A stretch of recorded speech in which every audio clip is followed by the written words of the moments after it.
시청자 여러분 안녕하십니까? VOA 뉴스투데이 시작합니다. 미국 국무부는 북한의 이번 미사일 발사에 대해 규탄하면서 유엔 안보리 결의 위반이라는 점을 밝히고 북한의 대화 복귀를 촉구했습니다. 국제사회도 북한의 탄도미사일 발사를 강하게 규탄했습니다. 첫 소식 함지하 기자가 보도합니다. 잘리나 포터 미국 국무부 부대변인은 28일 전화브리핑에서 북한의 전날 발사체를 탄도미사일로 분석했느냐는 VOA의 질문을 받고 북한의 미사일 발사에 대해 강하게 규탄한다는 기존의 입장을 거듭 강조했습니다. 이번 발사는 여러 유엔 안보리 결의 위반이며 이웃 나라들에게 위협이 된다고 지적했습니다. The U.S. condemns the DPRK's missile launch. Again, this launch is in violation of multiple UN Security Council resolutions, and it also poses a threat to DPRK's neighbors and the international community. 포터 부대변인은 그러면서 우리는 북한과의 외교적 접근에 전념하고 있다면서 북한이 대화에 관여하길 촉구한다고 밝혔습니다. 앞서 북한은 한반도 시간으로 28일 자강도 무평리 일대에서 동쪽으로 단거리 미사일 한 발을 발사했습니다. 국제사회도 북한에 대한 규탄의 목소리를 높였습니다. 유엔 안보리 순회 의장국인 아일랜드의 제럴딘 브닌 네이슨 대사는 기자들과 만난 자리에서 북한의 미사일 발사에 대해 깊은 우려를 표하고 북한의 CVID, 즉 완전하고 검증 가능하며 되돌릴 수 없는 비핵화를 강조했습니다. Remain very concerned about ongoing ballistic missile tests. We have expressed our view on this quite recently in the Council. One thing that we want to see, above all, is a denuclearized Korean Peninsula. We want to see the DPRK stop its nuclear activities, to see a complete, verifiable and irreversible denuclearization. 네이슨 대사는 이어 대북 제재 이행을 강조했습니다. 우리 모두는 유럽연합과 유엔의 대북 제재 이행을 확고히 하고 있다면서 무엇보다 중요한 건 북한이 국제사회 평화와 안보에 위협이 되는 불법 행위를 중단하는 것이라고 강조했습니다. 영국도 북한이 유엔 안보리 결의를 위반했다며 미사일 발사를 규탄했습니다.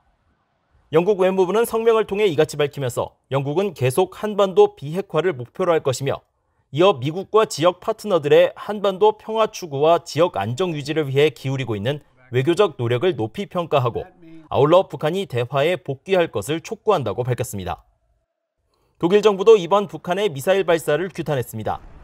독일 연방정부도 성명을 내고 북한이 유엔 안보리 관련 결의에 따른 의무를 또다시 위반했으며 국제사회와 영내 안보와 안정을 위협했다고 지적했습니다.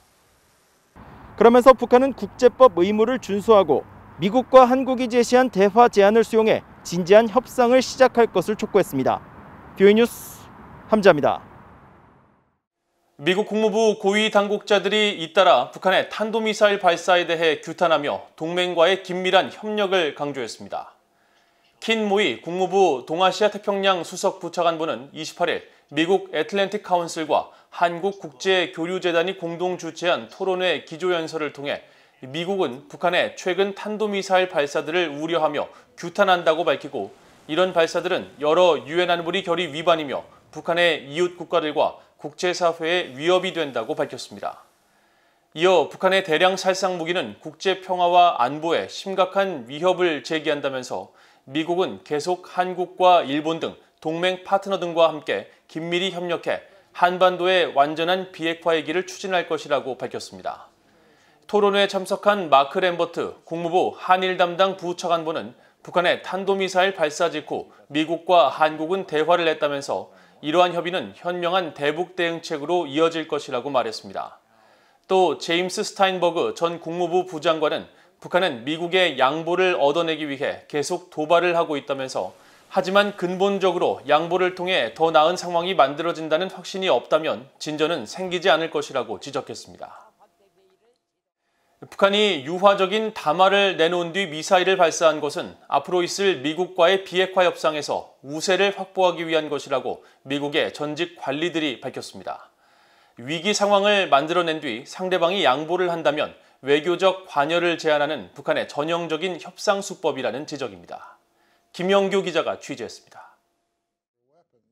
로버트 매닝 전 미국 국무부 선임 자문관은 28일 VOA에 김정은 북한 국무위원장의 여동생 김여정 노동당 부부장이 지난주 이틀 연속으로 유화적인 담화를 내놓은 뒤 사흘 만에 북한 정권이 단거리 탄도미사일을 발사한 건 북한의 정치적인 의도에 따른 것이라고 말했습니다.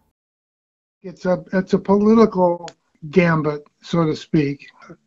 I tend not to believe in coincidences, and I don't think it was a coincidence that this missile launch occurred right at the same time that the North Korean UN rep was giving his speech in the UN General Assembly, criticizing the U.S. for its hostile policy and military exercise and so on, demanding they change. I think it's a typical North Korean effort to create a kind of mini crisis, press the Biden administration to make concessions on and begin some sort of talks on North Korean terms.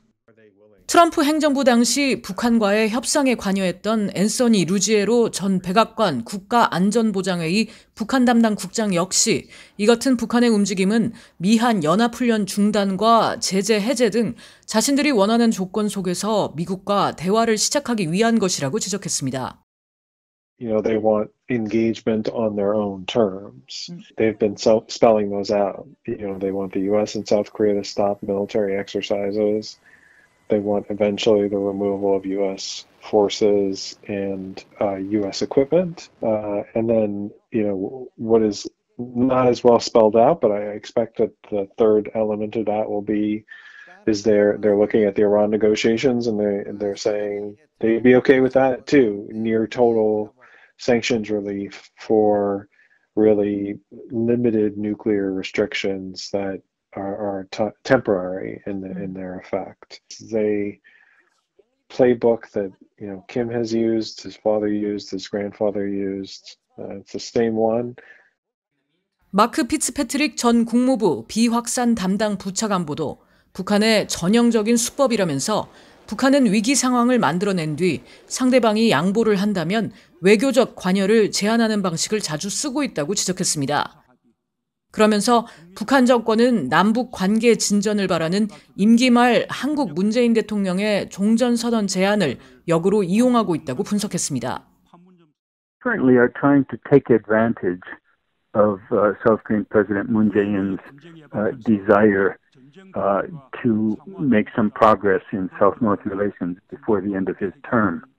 So they're playing off of his suggestion to call an end to the Korean War. And the irony is that Moon Jae-in talked about declaring an end to the Korean War because he thought that would be something North Korea wants. But now North Korea is treating it as though it's something South Korea wants, and trying to extract concessions in exchange for agreeing to this suggestion. 에반스 리비어 전 국무부 수석 부차관보는 북한이 엇갈린 신호를 동시에 내보낸 건 북한을 오랫동안 지켜본 이들에게 전혀 놀라운 일이 아니라고 말했습니다. 그러면서 북한의 목적은 늘 그래왔듯이 미국과 한국의 사이를 갈라놓는 것이며 이번에도 똑같은 술수를 반복하는 것에 지나지 않는다고 지적했습니다. VOA 뉴스 김양교입니다.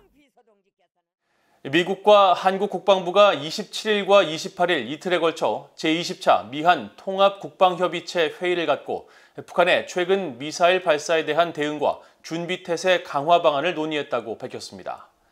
미국 국방부는 28일 회의 뒤 발표한 공동 보도문을 통해 양국이 북한의 최근 연이은 미사일 발사 문제에 대해 논의했으며 전방위적 위협에 대응하기 위한 미한 동맹의 방위태세 강화 방안을 모색하고 북한의 최근 움직임에 대응하기 위한 외교와 대화 재개의 중요성을 강조했다고 밝혔습니다. 이어 양측 대표단은 한반도의 완전한 비핵화와 항구적 평화 달성이라는 공동의 목표를 재확인하고 미한 연합군이 한국 방어를 위한 준비 태세를 유지하기로 합의했으며 북한의 핵과 대량 살상 무기, 미사일 등의 위협에 대한 억제와 대응 방안을 검토하기 위해 최근 미한 양국군이 확장 억제 수단 운용 연습에 함께 참여한 사실을 강조하면서 이 같은 훈련이 동맹의 연합 억제 능력 증진에 크게 기여할 것이라고 강조했습니다. 양측은 이번 회의 결과를 바탕으로 오는 11월 서울에서 열리는 53차 미한 안보협의회의에서 추가 논의를 이어갈 계획이라고 밝혔습니다. 북한 최고인민회의가 28일 청년들의 사상 단속을 강화하는 청년교양보장법 채택을 논의한 것으로 알려진 가운데 유엔 인권 전문가들과 영국의 상원의원이 우려를 나타내며 장기적으로 주민들의 반발에 부딪힐 수 있다고 경고했습니다. 토마스 오에아 퀸타나 유엔 북한 인권 특별 보고관은 28일 VOA에 정보에 대한 개인의 접근 권리는 세계 인권 선언과 시민적, 정치적 권리에 관한 국제규약이 명시한 표현의 자유 권리의 필수적 부분으로 북한 주민들은 교육권과 함께 정보 접근의 혜택을 누려야 한다고 밝혔습니다. 이어 북한 내 정보 접근에 대한 규제가 더 악화한 상황에 우려한다며 이 같은 고립으로는 세계가 상호 연결된 세상에서 버티기 힘들 것이라고 경고했습니다. 호주 대법관 출신인 마이클 커비 전 유엔 북한인권조사위원회 위원장도 28일 VOA에 북한 최고인민회의가 청년교양보장법 채택을 논의한 28일이 국제 보편적 정보 접근의 날임을 상기하며 북한 청년들도 한국처럼 북한의 반인도적 범죄를 규명한 유엔 북한인권조사위원회 보고서를 읽을 권리가 있다고 강조했습니다. 데이비드 알톤 영국 상원의원도 VOA에 김정은과 북한 지도부는 정보 접근보다 선전과 세뇌의 결합에 의존하고 있다며 언젠가 정보 방화벽의 댐이 터지고 북한 정권이 어떻게 조직적으로 지식과 정보에 대한 접근을 부정했는지 주민들이 알게 된다면 이념과 정신을 지배하려는 이런 강압적인 시도에 엄청난 반발이 있을 것이라고 경고했습니다. 이상으로 VOA 뉴스투데이를 모두 마칩니다. 시청해주신 여러분 고맙습니다.